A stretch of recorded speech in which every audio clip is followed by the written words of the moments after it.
But on an August morning in 2014, the house at the end of a quiet cul-de-sac in Paradise Cay, California, fell completely silent.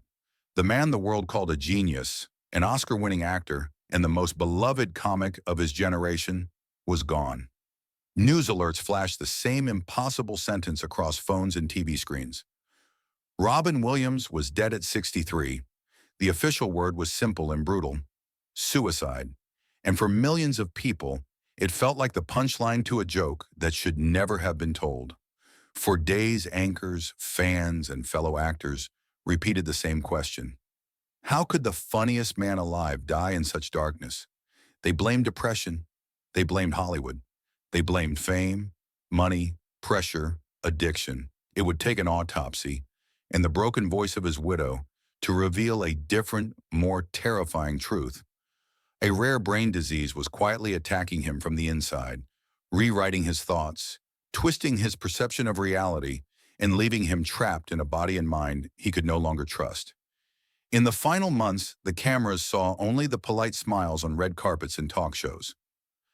Behind closed doors, Robin was fighting hallucinations, panic, confusion, and a creeping sense that his own brain was turning against him. Friends later said they had never seen him so scared. His wife would call it the terrorist in my husband's brain, a disease no one diagnosed in time and almost no one understood. This is not just the story of a beloved comedian who took his own life. It is the story of how a man who gave joy to the world spent his final hours in unimaginable fear, betrayed by an invisible illness, and misunderstood by almost everyone who tried to explain his death.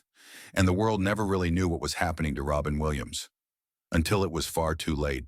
Before the tragedy, before the illness no one recognized, there was a man who burned brighter than almost anyone Hollywood had ever seen. Robin Williams grew up as the quiet, lonely child of a wealthy but emotionally distant family. His father was an executive, always busy, always serious. His mother was warm, witty, and sharp, but Robin often found himself alone in a giant house, filling the silence with voices, characters, and imaginary friends. It was there, in the shadows of an empty home, that he first discovered the power of transforming into someone else. Later, he would say, comedy wasn't something he learned. It was something he survived with.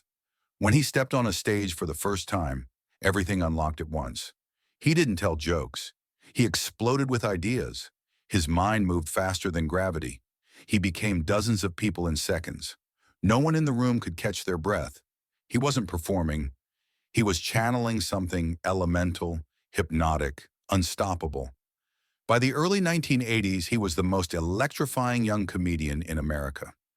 The industry called him a comic hurricane. Directors called him a once-in-a-century mind. Audiences felt like they were witnessing a miracle in real time, a brain operating at superhuman speed. But Robin wasn't just shock and energy. He was tenderness, vulnerability, a staggering emotional depth that could turn comedy into poetry. When he moved into film, the world discovered something even rarer: a clown with the soul of a dramatic actor. Dead Poet Society, Good Morning Vietnam, Good Will Hunting, Mrs. Doubtfire, Aladdin. Every performance was different, yet unmistakably his. He could make children laugh, adults cry, and entire generations feel understood in a way no other actor could. He wasn't just loved, he was trusted. He was safe. He was comforting. For millions, Robin Williams felt like family. America crowned him a national treasure. Hollywood called him a genius. But behind that brilliance was a man running faster than his fears. Friends saw glimpses of the truth, the restlessness, the shadows, the self-doubt that crept in when the spotlight dimmed. But Robin always hid it with warmth, kindness, and humor. He became the person everyone needed, even when he had nothing left for himself. This is who he was before the fall. A mind too big for one lifetime, a heart too open for the world he lived in.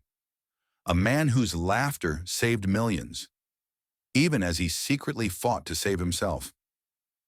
By the late 1980s and throughout the 1990s, Robin Williams wasn't just successful, he was everywhere. He had become a force that seemed to defy gravity itself. Hollywood had seen stars. Hollywood had seen legends, but it had never seen someone who could shift from manic comedy to soul-shattering drama with such effortless mastery. Everything he touched turned into cultural history. Mork and Mindy was the beginning, a burst of pure improvisational chaos that made him a household name almost overnight. But that was only the spark. His true rise to global fame came on the movie screen. Good Morning Vietnam, 1987, transformed him from a stand-up phenomenon into a legitimate film star. The Academy noticed. Critics noticed. More importantly, America fell in love with him in a way that's rare even for Hollywood.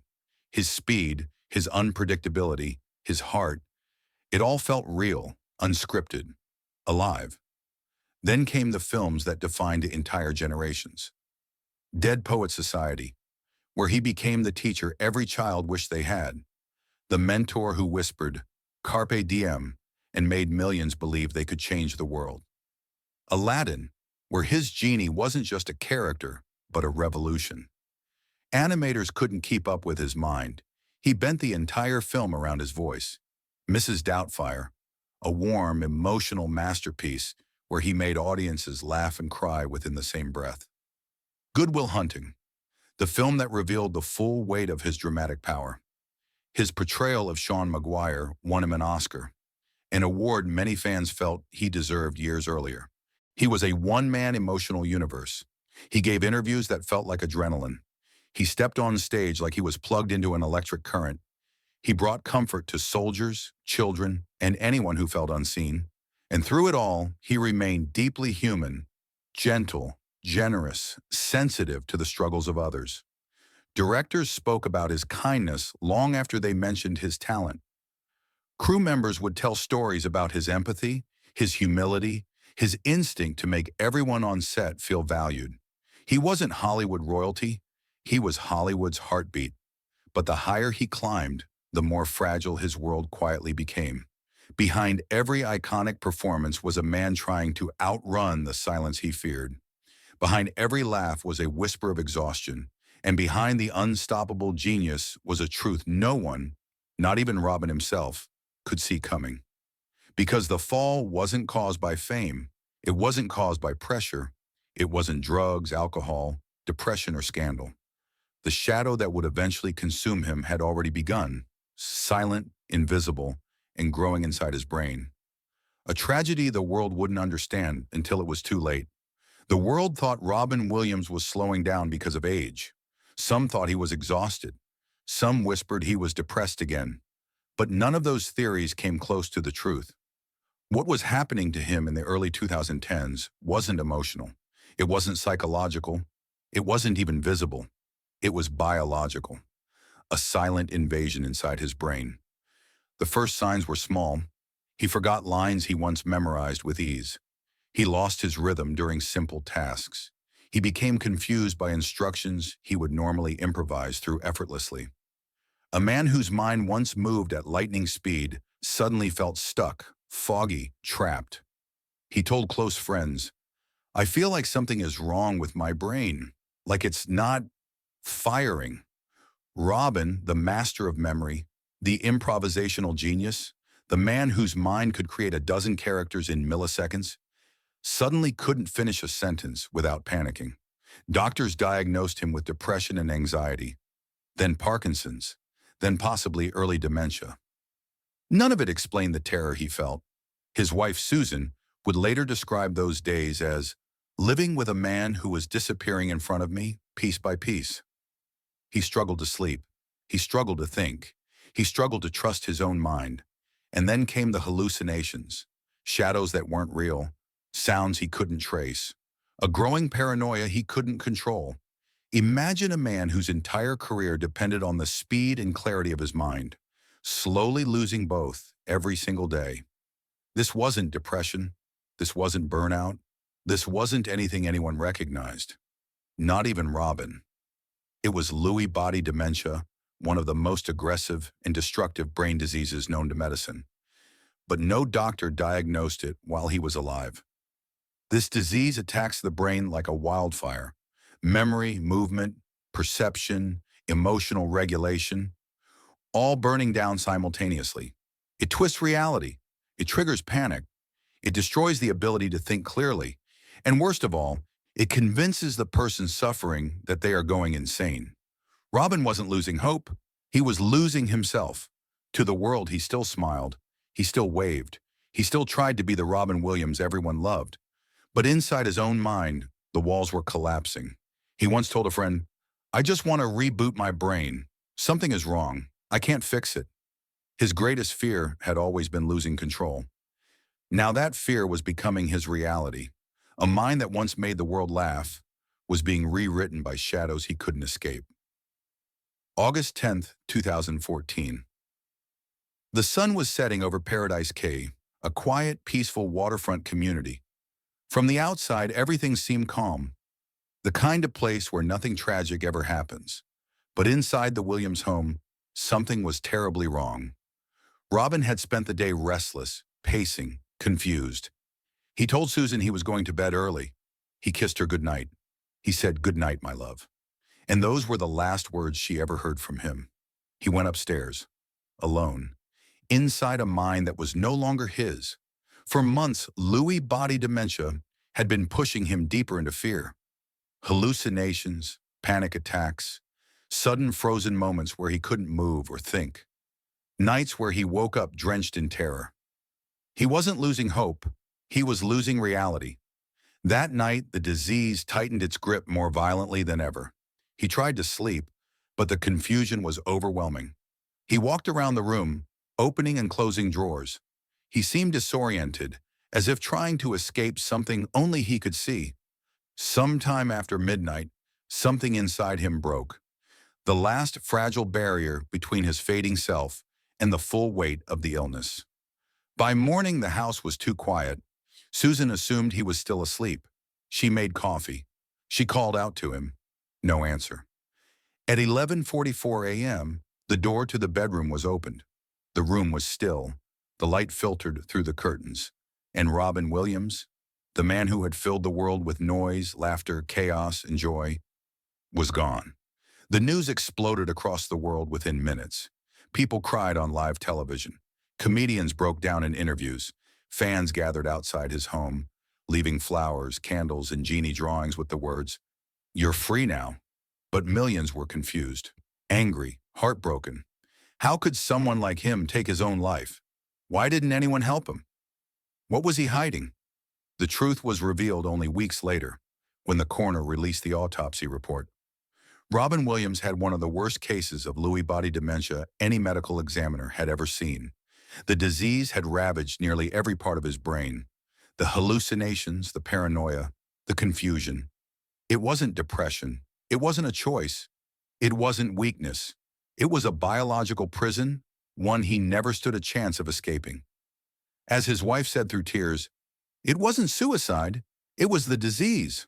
Lewy body dementia killed my husband, not Robin." But by then, it was too late. The world had already lost the man it thought would never leave, a genius who gave the world laughter and died in a darkness no one knew how to save him from. In the days after Robin Williams passed, the world didn't just grieve, it ached. It felt personal, intimate, as if a family member had suddenly vanished without warning. People gathered across America with candles, quotes from Dead Poets Society, drawings of the genie, and handwritten notes that said things like, "You made my childhood magical. You saved me during my darkest days. You were the voice I needed to hear." This wasn't just sadness, it was collective heartbreak. Hollywood paused, truly paused, in a way it almost never does. Directors who had never cried in public broke down. Comedians who built careers on fearlessness trembled through interviews. Actors who owed their inspiration to him admitted they felt suddenly orphaned. Because Robin Williams wasn't simply loved. He was woven into the emotional DNA of America. Yet the most powerful part of his legacy didn't begin until after his death. For years, the world misunderstood why he died. People blamed depression, addiction, old demons.